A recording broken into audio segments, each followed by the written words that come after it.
ಬೆಳೆ ವಿಮೆ ಕೊಡಿಸುವಲ್ಲಿ ಕೇಂದ್ರ ಮಂತ್ರಿ ಹಾಗೂ ಸಂಸದರಾದ ಪ್ರಹ್ಲಾದ ಜೋಶಿ ಅವರು ನವಲಗುಂದ ತಾಲೂಕಿನ ರೈತರಿಗೆ ಅನ್ಯಾಯ ಮಾಡಿದ್ದಾರೆ. ಜೋಶಿ ಅವರು ಶಿರಗುಪ್ಪಿ ಹೋಬಳಿಗೆ ಮಾತ್ರ ಬೆಳೆ ವಿಮೆ ಕೊಡಿಸಿದ್ದಾರೆ. ನವಲಗುಂದ ತಾಲೂಕಿನಲ್ಲಿ ಮಳೆಗೆ ಬೆಳೆ ಹಾನಿಯಾಗಿದ್ದು ಇವರ ಕಣ್ಣಿಗೆ ಕಾಣಿಸಿಲ್ಲವೇನು ಎಂದು ರೈತ ಮುಖಂಡ ಲೋಕನಾಥ್ ಹೆಬ್ಸೂರ್ ಆಕ್ರೋಶ ವ್ಯಕ್ತಪಡಿಸಿದರು. ಅವರು ಸೋಮವಾರ ನೂರಾರು ರೈತರ ಸಮ್ಮುಖದಲ್ಲಿ ಪಟ್ಟಣದ ಗಣಪತಿ ದೇವಸ್ಥಾನದಿಂದ ರೈತ ವೇದಿಕೆವರೆಗೆ ಚಕ್ಕಡಿ ರ್ಯಾಲಿ ಮೂಲಕ ಆಗಮಿಸಿ ರೈತ ಹುತಾತ್ಮ ವೀರಗಲ್ಲಿಗೆ ಮಾಲಾರ್ಪಣೆ ಮಾಡಿ ಮಾತನಾಡಿದರು. 45 ವರ್ಷವಾದರೂ ಕುಡಿಯುವ ನೀರು ನೀಡದ ರಾಜ್ಯ ಹಾಗೂ ಕೇಂದ್ರ ಸರ್ಕಾರಗಳು ತಮ್ಮ ರಾಜಕೀಯ ನಾಟಕ ಮಾಡುತ್ತಾ ರೈತ ಕುಲಕ್ಕೆ ಅನ್ಯಾಯ ಮಾಡುತ್ತಿದ್ದಾರೆ. ಬೆಳೆ ವಿಮೆ, ಹಾನಿ ಪರಿಹಾರ ಹಾಗೂ 3 ತಿಂಗಳಲ್ಲಿ ಕಳಸಾ-ಬಂಡೂರಿ ನಾಲಾ ಜೋಡಣೆ ಕಾಮಗಾರಿ ಪ್ರಾರಂಭಿಸದಿದ್ದರೆ ಜೋಶಿ ಅವರೇ ನಿಮ್ಮ ಮನೆಗೆ ಮುತ್ತಿಗೆ ಹಾಕಲಾಗುವುದು ಎಂದು ಎಚ್ಚರಿಸಿದರು. ಮೇಲ್ಕೋಟೆ ಶಾಸಕರಾದ ದರ್ಶನ್ ಪುಟ್ಟಣ್ಣಯ್ಯನವರೇ, ನಿಮ್ಮ ಹೋರಾಟ ಬೆಂಗಳೂರು, ಮಂಡ್ಯ, ಮೈಸೂರು, ಹಾಸನ ಕೊಟ್ಟಷ್ಟು ಬೆಂಬಲವನ್ನ ಉತ್ತರ ಕರ್ನಾಟಕ ಭಾಗಕ್ಕೂ ಕೊಡಿ ಎಂದು ಮನವಿ ಮಾಡಿಕೊಂಡರು.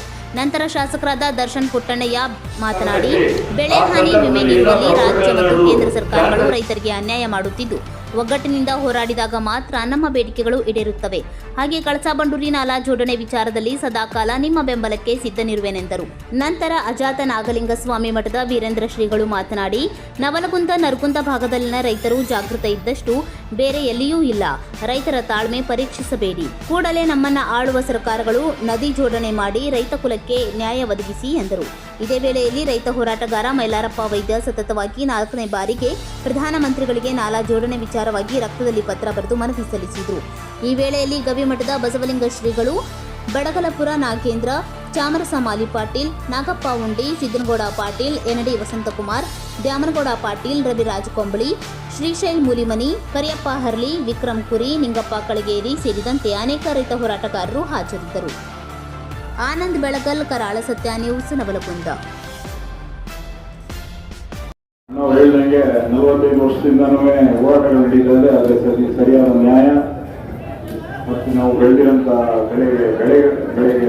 ಬೆಲೆ ನೀರಾವರಿ ವ್ಯವಸ್ಥೆ ಇವೆಲ್ಲವೂ ಸಿಗದೇ ಇರುವಂಥದ್ದು ನಮ್ಗೆ ಗೊತ್ತಿರೋಂಥ ವಿಷಯ.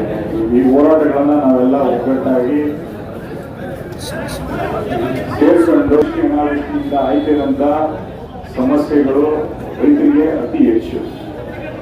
ಹವಾಮಾನ ವೈಪರೀತ್ಯದಿಂದ ಆಗಿರುವಂತ ಸಮಸ್ಯೆಗಳು ನಮಗೆ ಹೆಚ್ಚು. ನಿಮಗೆ ಗೊತ್ತಿರೋಂಗೆ ಈಗ ಬೇಸಿಗೆ ಕಾಲದಲ್ಲಿ 12 ಗಂಟೆಯಿಂದ 2 ಗಂಟೆ ತನಕ ಯಾರು ಕೆಲಸ ಮಾಡಬೇಡಿ ಅಂತ ಈ ಭಾಗದ ಸುಮಾರು ಕಡೆ ನಾವು ಸರ್ಕಾರದಿಂದ ಹೊರಡಿಸಿದಂಥ ಆದೇಶ.